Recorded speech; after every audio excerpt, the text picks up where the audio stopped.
exponents and powers. I know this is really a basic topic of mathematics, but कुछ बच्चों को इसमें बहुत देर तक प्रॉब्लम्स रहती है। तो आज मैं उन प्रॉब्लम्स के लिए एक लेक्चर बनाया हूँ जिसमें कि एकदम बेसिक से आपको एडवांस लेवल पे सारे कॉन्सेप्ट्स में एक्सपोनेंट्स एंड पावर्स के कवर करूँगा। और बच्चों एक चीज़ और कि क्योंकि ये एकदम बेसिक है मैथमेटिक्स का, तो अगर आपने इसमें कमांड कर लिया तो फ्यूचर में चाहे वो 9th स्टैंडर्ड हो, 10th हो या फिर आफ्टर स्कूल लाइफ, आपका जो मैथ्स होगा वो एक प्लस पॉइंट होगा। बट अगर आपने इसको अभी थोड़ा सा भी इग्नोर किया तो ये लाइफ टाइम के लिए प्रॉब्लम क्रिएट करेगा बच्चों। तो आई होप आपको मैं इस वीडियो से कॉन्फिडेंस दिला पाऊँ और साथ ही साथ आपको इस चैप्टर में कमांड ला पाऊँ, है ना। तो just follow the lectures and make the notes. After completion, I guaranteed you will be able to solve each and every questions of books of chapter related to exponents and power. तो आइए start करते हैं बच्चों exponents and power. So what is exponents or power? It is nothing. These two are not the different terms. कैसे, वो अभी हम देख लेंगे, ठीक है। तो बेटा exponent of a number says how many times to use the number in multiplication form. इसका मतलब एक्सपोनेंट जो है बच्चों वो हमें बताता है कि कोई भी नंबर है, जैसे कि सपोज करो 2, वो कितने बार मल्टीप्लिकेशन के फॉर्म में रिपीट हो रहा है। जैसे 2 की पावर अगर मैं 1 करूं तो वो एक बार है ना। अगर मैं 2 की पावर 2 करूं तो इसका मतलब ये 2 बार रिपीट हो रहा है। किस फॉर्म में? मल्टीप्लिकेशन में। अगर मैं इसको 2 की पावर 3 करता हूं तो it means it is repeating 3 times, यानी ये मल्टीप्लिकेशन हो रहा है कितने टाइम्स? 3 टाइम्स। Got it. वैसे एग्जांपल अगर मैं लूं, एग्जांपल लाइक 8 की पावर 5, तो ये कितने बार रिपीट हो रहा है बताओ मुझे। ये 8 जो है वो 5 टाइम्स किस फॉर्म में है? मल्टीप्लिकेशन के। किस फॉर्म में है? मल्टीप्लिकेशन के। तो आप इसको ऐसे लिख सकते हो बच्चों, ठीक है। अब यहाँ पर मैं एक जनरल फॉर्म लिख रहा हूं, दैट इज जनरल फॉर्म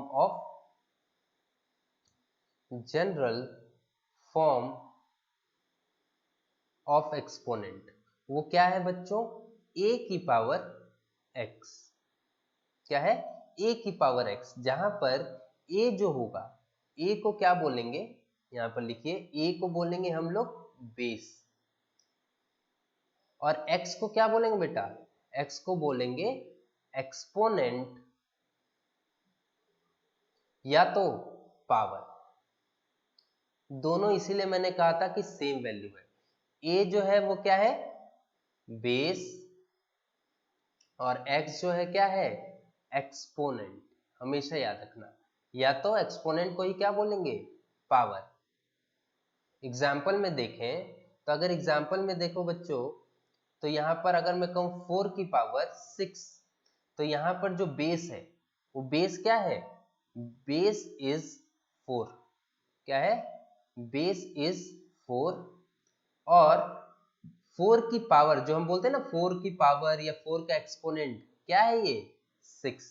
तो 6 इज पावर या एक्सपोनेंट, है ना। इतना क्लियर हो गया एक्सपोनेंट क्या है, ठीक है। एक्सपोनेंट क्यों यूज करते हैं? जैसे कि कोई भी नंबर हमें मोर देन वंस यूज करना हो मल्टीप्लिकेशन के फॉर्म में, लाइक 10 की पावर 6, तो ये 10 जो है वो कितने बार रिपीट होगा मल्टीप्लाई के फॉर्म में? 6 टाइम्स। तो ऐसे आप कितने टाइम्स लिखोगे? 6 times. I think 3 and 3, yes 6 times. तो आपको इस तरीके से एक्सपोनेंट को एक्सपेंड करना है, ठीक है। इतना क्लियर हो गया। आइए बच्चों, अब हम जो देखने वाले हैं that is properties of exponent.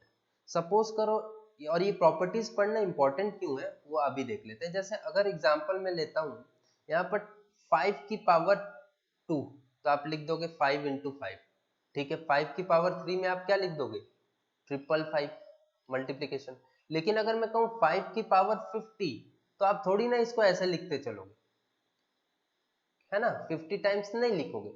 तो ये जो एक्सपोनेंट्स है वो यूज होते हैं किसी भी टफ या फिर कॉम्प्लिकेटेड फॉर्म को, कॉम्प्लिकेटेड एक्सपोनेंट के फॉर्म को सिंपली सॉल्व करने में, सिंपली सॉल्व करने में, ठीक है, वो अभी हम देखते हैं, ठीक है। तो आइए स्टार्ट करते हैं, that is properties of exponent.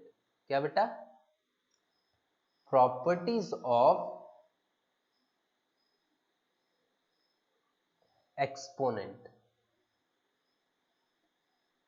ठीक है। अब ध्यान से इसको नोट करते जाइए और देखते जाइए, मैं एग्जांपल के साथ इसको सॉल्व करा। तो पहला जो है दैट इज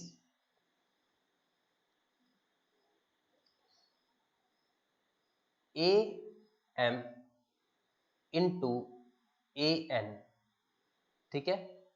तो इसमें बच्चों अगर बेस हमारा, ये देखो बेस क्या कहलाएगा, ए और ए, दो नंबर है, दोनों का प्रोडक्ट है जिसका बेस सेम है, दो एक्सपोनेंट जिसका बेस सेम है और उसका प्रोडक्ट है बट पावर डिफरेंट है, तो इसको हम कैसे डील करेंगे? तो देखो बेस जो होता है वो लिख लो, और ए एम प्लस एन, यानी मल्टीप्लीकेशन में जब बेस सेम हो तो उसकी पावर क्या हो जाती है, ऐड। एग्जाम्पल के साथ मैं हर चीज सॉल्व कराता हूँ, ठीक है। तो एग्जाम्पल देखो, एग्जाम्पल में क्या होगा, हर एक का एग्जाम्पल देखेंगे, जैसे 2 की पावर 3 एंड मल्टीप्लाई बाय 2 की पावर 6। तो यहाँ पर जो बेस होता है बेटा ए की जगह पे क्या है 2, तो ये क्या हो जाएगा 2, और जो पावर है वो मल्टीप्लाई ऐड हो जाएगा, 3 प्लस 6, जो ये पावर है वो ऐड हो गया, आंसर विल बी 2 की पावर 9। क्लियर है? सेकंड, ए की पावर m, अगर यही चीज डिवीजन के केस में हो बेटा, ये डिवाइड हो गया है ना, इसको हम ऐसे भी लिख सकते हैं, कभी भी इस सिंबल को याद रखना, है ना। तो इसमें क्या होगा, दोनों के केस में दोनों सेम है इसलिए मैंने और लिखा बच्चों। इसमें क्या होगा कि यहाँ मल्टीप्लिकेशन में ऐड होता है तो डिवीजन में सब्ट्रैक्ट होता है, यानी बेस जो होगा दोनों का सेम है और पावर डिफरेंट है, बट डिवीजन का केस है तो इस ऊपर वाले पावर से नीचे वाला पावर सब्ट्रैक्ट हो जाएगा, ठीक है। यहां भी एग्जांपल देख लेते हैं, सेम नंबर का एग्जांपल देखेंगे, ठीक है। 2 की पावर 3 डिवाइडेड बाय 2 की पावर 6, तो यहाँ पे क्या आ जाएगा बच्चों, यहाँ पे आ जाएगा 2, बेस सेम है, 3 माइनस 6 दैट इज 2, और यहाँ से आप क्या आएगा 3 minus 6 minus 3, so this will be your answer, ठीक है। इसको फर्दर और सॉल्व कर सकते हो, जो कि आगे प्रॉपर्टीज में देखेंगे। थर्ड इज बच्चों, third is a into b की पावर m, ठीक है। मल्टीप्लाई दो डिफरेंट नंबर्स का हो रहा है बट पावर जो है वो होल में आ रहा है, तो ये जो होगा वो क्या कर जाएगा, वो ये जो पावर है ये दोनों में डिस्ट्रीब्यूट हो जाएगा। समझ में आ रही बात? a की पावर m हो जाएगा इनटू b की पावर m हो जाएगा। एग्जाम्पल देखते हैं बच्चों। So example will be, suppose करो 2 3 की पावर, अगर मैं क्या लूं, यहाँ मल्टीप्लाई है, ठीक है, यहाँ पर मैं ले लेता हूँ 2, ठीक है, पावर 2 ले लेते हैं, m की जगह हमने 2 ले लिया, तो यहाँ पर जो सॉल्यूशन आएगा वो क्या आएगा, आइए देखते हैं। सो ये क्या हो जाएगा, जैसे ये जो है नंबर्स, इसमें ये डिवाइड हो गया, a के ऊपर भी m चला गया, b के ऊपर भी m चला गया, सिमिलरली 2 के ऊपर 2 आ जाएगा, इनटू 3 के ऊपर भी 2 आ जाएगा, and the answer will be, answer is 2 का स्क्वायर 4 एंड 3 का square 9, so answer will be 36। क्या आया? 36। और आप चेक भी कर सकते हो, यहाँ पर देखो 2 इंटू 3 6 का स्क्वायर, और 6 का स्क्वायर बेटा 36। तो LHS इक्वल्स टू RHS, इसका मतलब प्रूफ हो गया कि दिस स्टेटमेंट इज करेक्ट, ठीक है। इतना क्लियर हो गया। वही क्वेश्चन अगर ऐसा आता है बेटा डिवीजन के फॉर्म में, फोर्थ इज, चलिए इसको रब करते हैं, ये प्रूव हो गया है ना। अब fourth case is a upon b की पावर m। तो ये किस में डिवाइड कर देगा, ये भी डिवीजन के फॉर्म में होगा, बट जो पावर होंगे वो डिस्ट्रीब्यूट हो जाएंगे। तो यहाँ पर देखो a की पावर m होल है, होल मतलब दोनों के ऊपर है, वैसे ही होल था तो दोनों के ऊपर है, इसलिए जब हमने ब्रैकेट ओपन किया तो दोनों के ऊपर पावर सेम लगा, और वैसे ही b की पावर m। क्लियर है? यहाँ से हम एग्जाम्पल देख लेते हैं। यहाँ पर सेम नंबर का एग्जाम्पल लूंगा, 2 अपॉन 3 की पावर स्क्वायर, तो ये क्या आ जाएगा 2 का स्क्वायर अपॉन 3 का स्क्वायर, और इसको सॉल्व करोगे बच्चों तो क्या आंसर आएगा, 2 का स्क्वायर 4 एंड 3 का स्क्वायर 9। इतना क्लियर हो गया?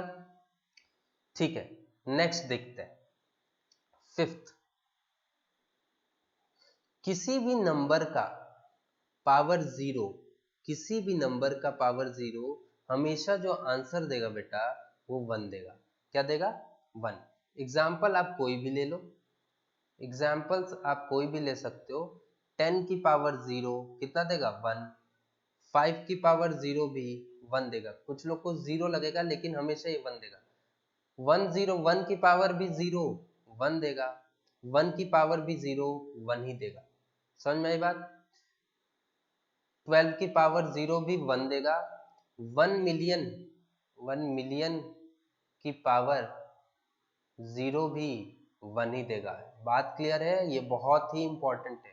क्या है ये? बहुत इंपॉर्टेंट प्रॉपर्टी है, इसको हमेशा याद रखना। ठीक है, हालांकि सारे प्रॉपर्टीज यूज होंगे। ठीक है, नेक्स्ट जो है प्रॉपर्टी दैट इज a की पावर माइनस n। क्या बेटा? a की पावर माइनस n। यहां पर ये फॉर्म को अगर मुझे नेगेटिव साइन हटाना है तो इसको मैं ऐसे भी लिखता हूं 1, और ये नेगेटिव हट के नीचे आ जाता है ऐसे। ठीक है, कैसे आ जाता है? n। ठीक है, ये नेगेटिव हट गया, 1 ऊपर आ गया कोई भी, और ये जो पूरा है नेगेटिव हट के नीचे लिख जाता है। एग्जाम्पल देख लेते हैं। सो एग्जाम्पल्स इज 2 की पावर माइनस 3, तो ये क्या हो जाएगा? 2 की जगह क्या है बेटा? a, ये a है और ये n है, तो यहाँ पे क्या लिखेंगे? 1, हमेशा 1 आएगा। 2 की पावर प्लस 3 या माइनस 3? वेरी गुड, प्लस 3, क्योंकि ये minus will get converted into plus, और आंसर क्या आ गया? 1, और ये क्या लिखा जाएगा? 2 into 2 into 2 that is 1 upon 8। Clear है? इतना क्लियर हो गया? ठीक है, नेक्स्ट जो एक कॉन्सेप्ट है बेटा दैट इज, आई थिंक ये प्रॉपर्टी नहीं है बट कुछ लोग डाउट में आ जाते हैं, 1 इंटू 5/6, या फिर ऐसे देखते हैं, जनरल फॉर्म देखते हैं। जैसे अगर मैं कहूं कि आपके इन द मिडल आए a की पावर m, और यहां पर आ जाए b की पावर m अपॉन c की पावर n, तो इसको आप कैसे लिखोगे? तो आप इसको कैसे लिख सकते हो? ये जो है बच्चे, ये जो बीच में लिखा हुआ है इन दोनों के, वो ऊपर समझना, उसको क्या समझना? अगर सिंगल टर्म देखो तो उसको क्या समझना? 1 समझना नीचे, और इसका मतलब ये ऊपर वाले टर्म्स मल्टीप्लाई होंगे आपस में, दैट इज क्या आ जाएगा? am डॉट bm अपॉन, और ये 1 इंटू सी एन, 1 के साथ कोई भी चीज मल्टीप्लाई होगा तो सी एन। अब यहाँ से हम क्या लिख सकते हैं? या तो ऐसे लिख दो या तो डिफरेंट। ये प्रॉपर्टी देखे हो, ये वाला, ये इसके हम, जब ये ऐसा लिखा जा सकता है तो इसको हम ऐसे भी लिख सकते हैं, इसीलिए तो इक्वल टू का साइन है, तो इसको हम ऐसे भी लिख सकते हैं a डॉट बी की पावर m अपॉन c की पावर n। तो these were the important properties of exponent. मैंने एग्जांपल के साथ आपको सॉल्व भी कराया। अब जो क्वेश्चंस है उसको हम नेक्स्ट लेक्चर में देखेंगे बच्चों, ताकि वीडियो जो है, लेक्चर जो है लेंदी ना हो जाए। ठीक है, तो अगर वीडियो पसंद आया है तो सब्सक्राइब कीजिए, लाइक कीजिए। ये वीडियोस जो है बेटा बहुत मेहनत से बनती है, और जो प्रॉब्लम्स आपके होते हैं डेली लाइफ में उसको सॉल्व करने के लिए बनता है। तो share this video, subscribe it. Okay, thank you.